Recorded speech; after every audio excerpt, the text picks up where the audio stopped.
இன்னைக்கு நாம யூத் படம் ரிவ்யூ தாங்க பார்க்க போறோம். யூத் எப்படி இருக்குன்னாக்காங்க, ஒன் லைன்ல ஜென்யூனா சொல்ல போனாக்கா, ஓவராலா ஒரு மாதிரி பண்ண அப்பா பையன் சீன்ஸ் எல்லாம் கொஞ்சம் நல்லா தான் எடுத்திருக்காங்க. ஸ்கூலே ஸ்டார்டிங்ல இருந்து ஸ்கூல்லே காட்டி நிக்கிறாங்க. 10th இருந்து 12 வரைக்கும். சரி, படிப்பு பெருசா கிருசா எல்லாம் காட்டுவாங்கன்னு நினைச்சா அதெல்லாம் எதுவும் காட்டலைங்க. ஓவரால நம்ம என்ஜாய் பண்ணணும்னு நினைக்கிறேன். ஹீரோட வாழ்க்கையில 3 பொண்ணுங்க எதுக்காக வர்றாங்க, 3 பொண்ணு லாஸ்ட்ல எந்த பொண்ணு வேணும்னு நினைச்சான்.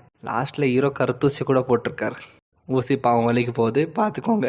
ஓவராலா சொல்லணும்னாக்கா ஓடிடியில வந்தா வீட்டுல ஃபன்னா பாக்குற ரேஞ்சுக்கு எடுத்திருக்காங்க. யூத் என்னை பொறுத்த வரைக்கும் கேட்டீங்கன்னாக்கா 5க்கு ஒரு 4.1 தரலாங்க. என்னோட ரேட்டிங்ஸ் என்ன நான் பார்த்த வரைக்கும் ஓகே தான். தேங்க்யூ.